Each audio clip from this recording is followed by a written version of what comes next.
রাহুল চুপ করে থাকে, কিন্তু মনের গভীর অনুভব করে সাহারা ঠিক বলেছে। সাহারা রাহুলের জীবনে নিয়ে কাজ করতে গিয়ে বুঝতে পারল, একটা মানুষ কেবল বাইরের দিক থেকে শক্ত, ভেতরে সে আজও আয়শাকে খুঁজে বেড়ায়। একদিন সাহারা জিজ্ঞেস করল, আপনি কি কখনো আয়শাকে ভুলতে পারবেন? রাহুল একটু হাসলো, বলল, ভালোবাসা ভুলে যাওয়ার জন্য নয়, বাঁচিয়ে রাখার জন্য। সাহারার চোখে জল এসে গেল। সে অনুভব করলো ভালোবাসা কি।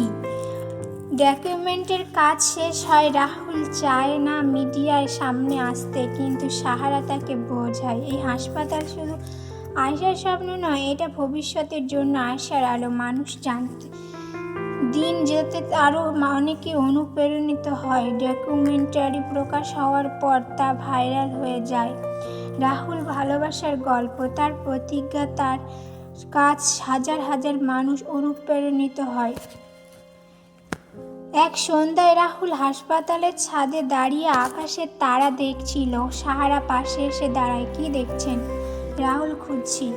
সাহারা চুপ করে থাকে, তারপর মৃদু হেসে বলে, আপনার ভালোবাসা আজও জীবিত রাহুল, কারণ আপনি ভালোবাসতে শিখেছেন হারিয়ে ফেলার পর। রাহুল প্রথমবার অনুভব করলো আয়শা ভালোবাসা তাকে শিখিয়ে গেছে। ভালোবাসা শুধু পাশে থাম নয়, ভালোবাসা কাউকে বাঁচিয়ে রাখার নাম। সাহারার চোখের দিকে তাকিয়ে রাহুল বুঝতে পারে, কিছু মানুষ আমাদের জীবনে আসে হারিয়ে নয়, নতুন করে ভালোবাসা শেখাতে। সাহারা ডকুমেন্টারির পর রাহুলের হাসপাতাল দেশের আলোচনার কেন্দ্রবিন্দু পরিণত হয়। মানুষ তাকে ভালোবাসার শ্রদ্ধার যোদ্ধা বলে ডাকতে শুরু করে। কিন্তু এই সাফল্যের মাঝে রাহুলের হৃদয় এক কোণে অজান্তে আশার অনুভূতি করে। একদিন সাহারা রাহুলকে এক চিঠি দেয়, এটা তোমার জন্য। রাহুল হয়তো কিছু উত্তর পাবে। এটা কোথায় পেয়েছো? আয়শার বড় ভাই ইমরান দিয়েছে। রাহুল কাঁপা হাতে চিঠি খুলল। রাহুল, তুমি যদি এই চিঠি পড়ো তাহলে বুঝবে, ভালোবাসা শুধু স্মৃতি হয়ে থাকে না, কখনো কখনো তা ভবিষ্যতের পথ দেখায়।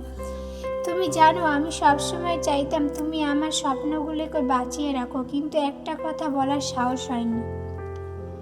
আমি চাই তুমি আমার ভালোবাসো। হ্যাঁ, আমি রাহুল, যে আবার নতুন এগিয়ে যাও জীবনে, আবার নতুন কাউকে অনুভব করো। কারণ ভালোবাসা কাউকে ধরে রাখার জন্য নয়, তাকে মুক্ত দেওয়ার জন্য। তুমি যদি কাউকে খুঁজে পাও যে তোমাকে বুঝবে, যে তোমার সঙ্গে হাঁটতে চাইবে, তাহলে ভয় পেও না। আমার মতো কাউকে ভালোবাসতে শেখো রাহুল। আয়শা। রাহুলের সিদ্ধান্ত। চিঠির পড়ার পর রাহুলের চোখ দিয়ে ঝরঝর করে পানি পড়তে থাকে। সে প্রথমবার অনুভব করলো আয়শা কখনো চাইতো না সে কেবল তার স্মৃতির মধ্যে আটকে থাকুক। সাহারার সামনে দাঁড়িয়েছিল। রাহুল তার দিকে তাকালো। সাহারার চোখে পানি। সে বলল, আমি তোমাকে হারিয়ে ফেলতে চাই না রাহুল, কিন্তু আমি জানি তুমি যদি অতীতের ছায়া থেকে বেরিয়ে আসো তাহলে নিজেকে হারিয়ে ফেলবে।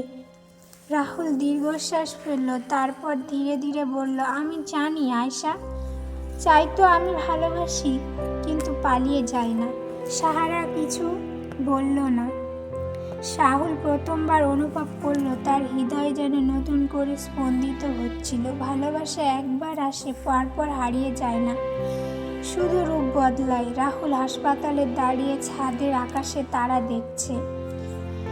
একটা তারা খুব উজ্জ্বল হয়ে উঠল। সে ফিসফিস করে বলল, ধন্যবাদ আয়শা, তুমি আমাকে নতুন করে ভালোবাসতে শিখিয়েছ। সাহারা পাশে এসে দাঁড়ায়। ধীরে ধীরে রাহুল তার হাত ধরে সিনেমাটিক মিউজিক বাজে। গল্প শেষ, কিন্তু ভালোবাসার পথ নতুন করে শুরু হয়। ভালোবাসা যেখানে শেষ হয় না, বরং নতুন রূপ নেয়। নতুন জীবন, নতুন অনুভূতি। রাহুল জীবনে ধীরে ধীরে পরিবর্তন আসতে শুরু করে। সাহারার উপস্থিতি তাকে নতুন করে হাসতে শেখায়। কিন্তু সে কি সত্যি আয়শার স্মৃতি থেকে বেরিয়ে আসতে পারবে? কিন্তু সে হাসপাতালের বারান্দায় দাঁড়িয়ে রাহুল অনুভব করলো আয়শা তাকে যা শিখিয়ে গেছে সেটা তার জীবন হয়ে গেছে। ভালোবাসা কাউকে হারায় না, ফেলায় না, বরং তাকে অনুভব করে এগিয়ে যাওয়ার নাম। রাহুল ও সাহারা সন্ধে একসঙ্গে হাসপাতালে কিছু কাজ করছিল। হঠাৎ সাহারা বলল, তুমি জানো আয়শা তোমার জীবনে যা করেছে সেটা সবাই করতে পারে না। রাহুল চুপ করে রইল। আয়শা আবার বলল, তুমি কি জানো রাহুল, সাহারা তোমায় খুব ভালোবাসে। রাহুল বিস্মিত হয়ে তাকালো, কিন্তু বলল, সে তোমার সঙ্গে দেখা করেছিল?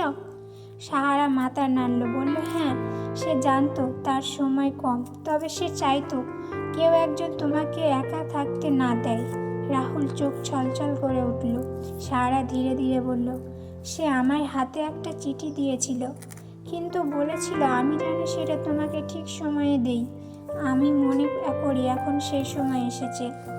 চিঠি শেষ বার্তা। রাহুল কাপা হাতে চিঠি খুলল। রাহুল, আমি জানি তুমি আমাকে কখনো ভুলতে পারবে না, কিন্তু আমি চাই তুমি আমার স্মৃতি আটকে থাকো, চাই না। ভালোবাসা মানে কাউকে ধরে রাখা নয়, তাকে মুক্ত করে দেওয়া। তুমি জানো ভালোবাসা হলো এমন এক আলো যা কখনো নিভে যায় না। আমার সেই আলো আজ সারার মধ্যে জ্বলছে। যদি কখনো মনে হয় তুমি আমায় একা থাকতে চাও না, তবে ভয় পেও না, কারণ আমি চাই তুমি আবার ভালোবাসো। ভালো থেকো রাহুল। আয়শা। রাহুল চিঠিটা পড়ার পর ধীরে ধীরে সারার দিকে তাকালো। তার চোখ কিছু ছিল না, একটি নতুন অনুভূতি। সারা কিছু বলল না, শুধু মুচকি হাসলো। রাহুল প্রথমবার মতো বুঝলো ভালোবাসা কখনো শেষ হয় না, শুধু নতুন রূপ নেয়। সেদিন রাতে আকাশে একটি তারা অনেক উজ্জ্বল হয়ে উঠেছিল। সেটা কি আয়েশা ভালোবাসা ছিল? হয়তো ছিল।